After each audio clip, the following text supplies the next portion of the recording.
ಶ್ರೀ ಗುರು ರಾಘವೇಂದ್ರ ಸ್ವಾಮಿ ಜ್ಯೋತಿಷ್ಯ.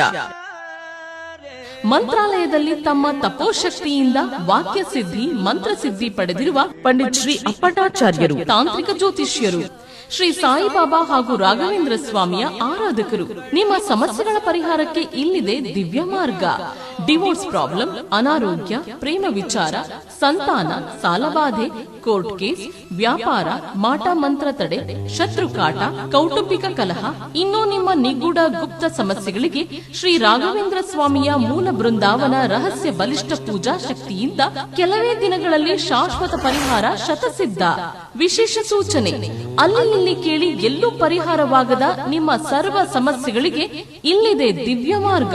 ನಂಬಿಕೆಟ್ಟವರಿಲ್ಲವೋ ಈ ರಾಯರ. ನೀವು ಬಯಸುವ ನೆಮ್ಮದಿಯ ಜೀವನಕ್ಕಾಗಿ ಒಮ್ಮೆ ಸಂಪರ್ಕಿಸಿ. ಶ್ರೀ ಗುರು ರಾಘವೇಂದ್ರ ಸ್ವಾಮಿ ಜ್ಯೋತಿಷ್ಯ, ಪಂಡಿತ್ ಶ್ರೀ ಅಪ್ಪಟಾಚಾರ್ಯರು. ಫೋನಿನ ಮೂಲಕ ಪರಿಹಾರ. ಮೊಬೈಲ್ ಸಂಖ್ಯೆ 9008111181. ಓಂ ಶ್ರೀ ಗುರು ರಾಘವೇಂದ್ರ ನಮಃ. ಎಲ್ರಿಗೂ ನಮಸ್ಕಾರ. ಶ್ರೀ ರಾಘವೇಂದ್ರ ಕಾರುಣ್ಯ ಚಾನಲ್ಗೆ ಸ್ವಾಗತ. ಇವತ್ತಿನ ವಿಡಿಯೋ, ಈಗ ಆಲ್ರೆಡಿ ನಿಮ್ಮ ಮನೆಯಲ್ಲಿ ರಾಯರ ಪರಿಮಳ ಗ್ರಂಥವನ್ನು ಇಟ್ಕೊಂಡಿದ್ರೆ, ಅಥವಾ ನೀವೇನಾದರೂ ಈಗ ಆನ್ಲೈನಲ್ಲಿ ಆರ್ಡರ್ ಮಾಡಿ ಅಥವಾ ಮಂತ್ರಾಲಯಕ್ಕೆ ಹೋದಾಗಲೋ ರಾಯರ ಪರಿಮಳ ಗ್ರಂಥವನ್ನೇನಾದರೂ ಮನೆಗೆ ತರಬೇಕು ಅಂತ ಹೇಳಿ ಅಂದ್ಕೊಂಡಿದ್ರೆ ತಪ್ಪದೆ ಈ ವಿಡಿಯೋವನ್ನು ನೋಡಿ. ರಾಯರ ಫೋಟೋ ಅಥವಾ ವಿಗ್ರಹವನ್ನು ನಾವು ಮನೆಯಲ್ಲಿ ಇಟ್ಕೊಂಡ್ರೆ ಎಷ್ಟರ ಮಟ್ಟಕ್ಕೆ ನಾವು ಒಂದು ಮಡಿಯನ್ನು ಪಾಲನೆ ಮಾಡಬೇಕಾಗತ್ತಲ್ವ, ಅದಕ್ಕೆ 100 ಪಟ್ಟು ನಾವು ಈ ಪರಿಮಳ ಗ್ರಂಥ ಮನೆಯಲ್ಲಿದ್ದರೆ ಒಂದು ಮಡಿ ಮೈಲಿಗೆಯನ್ನು ಪಾಲನೆ ಮಾಡಲೇಬೇಕಾಗತ್ತೆ. ರಾಯರ ಫೋಟೋ ಅಥವಾ ವಿಗ್ರಹದಲ್ಲಿ ರಾಯರ ಸಾನ್ನಿಧ್ಯ ನಾವು ಪೂಜೆ ಮಾಡಿದಾಗ ಏನು ಉಂಟಾಗುತ್ತೆ, ಅದರ 1000 ಪಾಲು ಪರಿಮಳ ಗ್ರಂಥದಲ್ಲಿ ರಾಯರ ಸಾನ್ನಿಧ್ಯ ಇರುತ್ತೆ. ಅಥವಾ ಸಾಕ್ಷಾತ್ ರಾಯರೇ ನಿಮ್ಮ ಮನೆಯಲ್ಲಿ ಇದ್ದ ಹಾಗೆ ಈ ಪರಿಮಳ ಗ್ರಂಥ ಇದ್ದರೆ ಅಂಥೇಳಿ ನೀವು ಭಾವಿಸಬಹುದು. ರಾಯರ ಪರಿಮಳ ಗ್ರಂಥವನ್ನು ಆದಷ್ಟು ನಾನ್ ವೆಜ್ ಮಾಡೋವಂತಹವರು ಮನೆಯಲ್ಲಿ ಇಟ್ಕೊಳ್ಳಿಕ್ಕೆ ಹೋಗಬೇಡಿ. ಯಾರು ನಿಮಗೆ ಬೇರೆ ಕಡೆ ಯಾವ ರೀತಿಯಲ್ಲಿ ಹೇಳಿದ್ರು ನಾನ್ ವೆಜ್ ಮಾಡೋವಂಥವ್ರು ಇಟ್ಕೋಬಹುದು. ನೀವು ನಾನ್ ವೆಜ್ ಮಾಡಿದ ದಿವಸ ದೇವರ ಮನೆ ಬಾಗಿಲನ್ನು ಮಾತ್ರ ತೆಗಿಲಿಕ್ಕೆ ಹೋಗಬೇಡಿ. ಇಟ್ಕೊಂಡ್ರೆ ಏನೂ ತೊಂದರೆ ಇಲ್ಲ ಅಂತ ಹೇಳಿದ್ರೂ ಇದರ ವಾಸ್ತವತೆ ನಾನ್ ವೆಜ್ ಮಾಡುವಂತಹವರು ರಾಯರ ಈ ಪರಿಮಳ ಗ್ರಂಥ ಏನಿದೆ ಅದನ್ನು ಮನೆಯಲ್ಲಿ ಇಟ್ಕೋಬಾರ್ದು. ಖಂಡಿತ ಇಲ್ಲ ಸಲ್ಲದ ಕಷ್ಟಗಳು ಮನೆಗೆ, ನಿಮ್ಗೆ ಯಾಕೆ ಈ ರೀತಿ ನಾವು ಕಷ್ಟಕ್ಕೆ ಒಳಗಾಗ್ತಿದ್ದೀವಿ ಅನ್ನೋಂತಹದ್ದೇ ಗೊತ್ತಾಗೋದಿಲ್ಲ. ಇಲ್ಲದ ಕಷ್ಟಗಳು ಬರ್ತಾನೆ ಹೋಗುತ್ತೆ. ಏಕೆ ಅಂತಂದರೆ ತುಂಬ ಮಡಿ ಪಾಲನೆ ಮಾಡಬೇಕಾಗತ್ತೆ ರಾಯರ ಪರಿಮಳ ಗ್ರಂಥ ಮನೆಯಲ್ಲಿದ್ದರೆ. ಏನು ಈ ಪರಿಮಳ ಗ್ರಂಥದ ವಿಶೇಷತೆ ಅಂತಂದರೆ, ರಾಯರ ಈ ಪರಿಮಳ ಗ್ರಂಥ ಏನಿದೆಯಲ್ವಾ, ಇದನ್ನು ಸಾಕ್ಷಾತ್ ರಾಘವೇಂದ್ರ ಸ್ವಾಮಿಗಳು ಅಂದರೆ ರಾಯರೇನೇ ರಚನೆ ಮಾಡಿರುವಂತಹದ್ದು. ಇದರಲ್ಲಿರುವಂತಹ ಪ್ರತಿಯೊಂದು ಅಕ್ಷರವೂ ಕೂಡ ಶ್ರೀಹರಿಯ ಮಹಿಮೆಯನ್ನು ಸಾರುತ್ತೆ. ತುಂಬ ಶಕ್ತಿ ಇರುತ್ತೆ ರಾಯರ ಈ ಪರಿಮಳ ಗ್ರಂಥದಲ್ಲಿ. ಈಗ ನಾವು ನಾನ್ ವೆಜ್ ಮಾಡ್ತೀವಿ, ತಂದು ಇಟ್ಕೊಂಡ್ಬಿಡ್ತೀವಿ ಮನೆಯಲ್ಲಿ, ಏನು ಮಾಡೋದು ಅಂತ ಕೇಳುವಂತಹದ್ದಾದರೆ ಯಾವುದಾದ್ರೂ ರಾಯರ ಮಠಕ್ಕೆ ಇದನ್ನು ಕೊಟ್ಬಿಡಿ, ಮನೆಯಲ್ಲಿ ಇಟ್ಕೊಳ್ಳಿಕ್ಕೆ ಹೋಗಬೇಡಿ. ರಾಯರ ಪರಿಮಳ ಗ್ರಂಥವನ್ನು ಯಾಕೆ ವಿಚಾರ ನಾನು ಇವತ್ತು ಮಾತಾಡ್ತಾ ಇದ್ದೀನಿ ಅಂತಂದರೆ, ಈ ರಾಯರ ಪರಿಮಳ ಗ್ರಂಥ ಈಗ ಆಲ್ರೆಡಿ ಮನೆಯಲ್ಲಿ ಇಟ್ಕೊಂಡಿದ್ದೀರಾ. ನೀವೇನು ಮಾಡ್ತಾ ಇದ್ದೀರಾ ಕೆಲವರು ಅಂತಂದರೆ, ಪ್ರತಿ ಗುರುವಾರ ಇದನ್ನು ಓದ್ತಾ ಇದ್ದೀರಾ. ಅಂದರೆ ಅವತ್ತು 1-2 ಪೇಜ್ ಓದುವಂತಹದ್ದು. ರಾಯರ ಪರಿಮಳ ಗ್ರಂಥ ಅಂದರೆ ಪಾಪ ಒಳ್ಳೆಯದು, ಅದನ್ನು ಓದೋದ್ರಿಂದ ರಾಯರ ಏನು ಒಂದು ಅನುಗ್ರಹ ಆಗುತ್ತೆ ಅಂತ ಹೇಳಿ ಓದೋ ಅಂತಹದ್ದನ್ನು ಮಾಡ್ತಾ ಇದ್ದೀರಾ. ರಾಯರ ಪರಿಮಳ ಗ್ರಂಥ ಪಾರಾಯಣ ಮಾಡುವಂತಹದ್ದು ಒಂದು ಸಂಕಲ್ಪ ಇದ್ದ ಹಾಗೆ.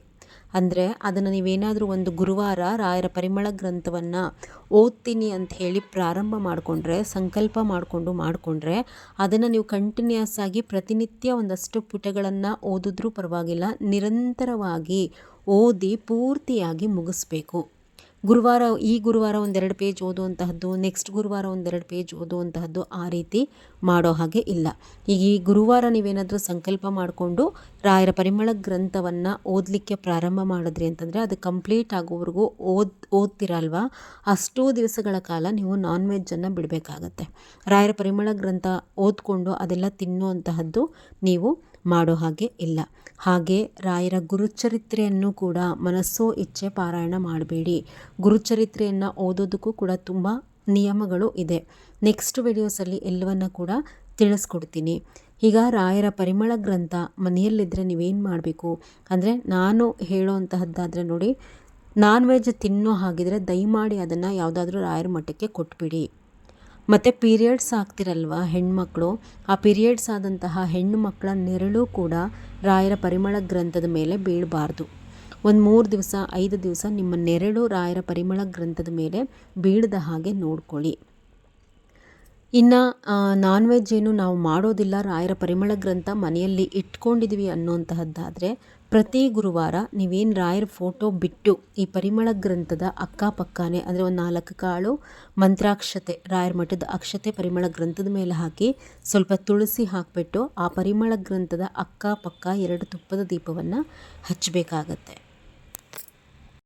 ರಾಯರಿಗೆ ನಾವು ಎಷ್ಟು ಗೌರವವನ್ನು ಕೊಡ್ತೀವೋ, ಎಷ್ಟು ಪೂಜೆ ಪುನಸ್ಕಾರವನ್ನು ನಾವು ಮಾಡ್ತೀವೋ, ಅದೇ ರೀತಿ ಭಕ್ತಿಯಿಂದ ಶ್ರದ್ಧೆಯಿಂದ ರಾಯರ ಪರಿಮಳ ಗ್ರಂಥವನ್ನು ಕೂಡ ನಾವು ಮನೆಯಲ್ಲಿ ಇಟ್ಕೋಬೇಕು. ಅದನ್ನು ಕೇವಲ ಒಂದು ಪುಸ್ತಕದ ರೀತಿ ನೀವೇನಾದರೂ ನೋಡಿ ದೇವ್ರ ಮನೆಯಲ್ಲಿ ಇಟ್ಕೊಳ್ಳೋ ಅಂತಹದ್ದು, ನಿಮಗೆ ಮನಸ್ಸಿಗೆ ಬಂದಾಗ ಅದನ್ನು ತೆಗೆದು ಓದುವಂತಹದ್ದು, 1-2 ಪೇಜು ಹಾಗೆ ಇಡೋವಂತಹದ್ದು, ಅದನ್ನು ಇಟ್ಕೊಂಡೇ ಮನೇಲಿ ನಾನ್ ವೆಜ್ ಮಾಡುವಂತಹದ್ದು, ಇದೆಲ್ಲ ನೀವು ಮಾಡ್ತಾ ಹೋಗ್ತೀರಾ ಅಂತಂದರೆ ಇಲ್ಲದ ಸಮಸ್ಯೆಗಳು ಮನೆಯಲ್ಲಿ ಶುರುವಾಗಲಿಕ್ಕೆ ಪ್ರಾರಂಭವಾಗುತ್ತೆ. ಈ ಇರುವಂತಹ ವಿಚಾರಗಳನ್ನು ಹೇಳಿದ್ರೆ ಕೆಲವ್ರು ಏನಂತಾರೆ ಅಂತಂದರೆ ರಾಯರ ವಿಚಾರದಲ್ಲಿ ಹೆದರಿಸ್ತೀರಾ ಅಂತಂತಾರೆ. ಇದು ಹೆದರಿಸುವಂತಹದ್ದಲ್ಲ. ಇಲ್ಲಿ ಇಲ್ಲದ್ದನ್ನು ಹೇಳುವಂತಹದ್ದು, ಹೇಳಿ ನಾನು ಸಾಧನೆ ಮಾಡಬೇಕಾಗಿರುವಂತಹದ್ದು ಏನಿಲ್ಲ. ಎಷ್ಟೋ ಪೂಜೆ ಪುನಸ್ಕಾರಗಳನ್ನು ಹೇಳಿಕೊಟ್ಟು ಎಷ್ಟೋ ಜನಕ್ಕೆ ಈ ಚಾನಲ್ನಿಂದ ರಾಯರಿಂದ ಒಳ್ಳೆಯದಾಗಿದೆ. ಅಂಥದ್ರಲ್ಲಿ ಇದರಿಂದ ಕೂಡ ಒಳ್ಳೆಯದಾಗುತ್ತೆ ಅನ್ನೋ ಹಾಗಿದ್ದರೆ ಈ ವಿಚಾರದಲ್ಲೂ ನಾನು ನಿಮಗೆ ಹೇಳ್ಕೊಡ್ತಿದ್ದೆ ಸರಿಯಾಗಿ ಯಾವ ರೀತಿ ಮಾಡಬೇಕು ಅಂತಂದು. ಖಂಡಿತ ರಾಯರ ವಿಚಾರದಲ್ಲಿ ನಾವು ಕೆಲವೊಂದನ್ನು ಮಾಡಲಿಕ್ಕೆ ಹೋಗಬಾರ್ದು. ನಮ್ಮ ಕೈಲಿ ತೂಗಿಸ್ಲಿಕ್ಕೆ ಆಗೋದಿಲ್ಲ ಅಂತಂದಾಗ ಏನಿದೆ ಅಷ್ಟರಲ್ಲೇ ನಾವು ಶ್ರದ್ಧೆ ಭಕ್ತಿಯಿಂದ ಪೂಜೆ ಮಾಡ್ಕೊಂಡು ಹೋದರೂ ಕೂಡ ರಾಯರು ಅನುಗ್ರಹ ಮಾಡ್ತಾರೆ.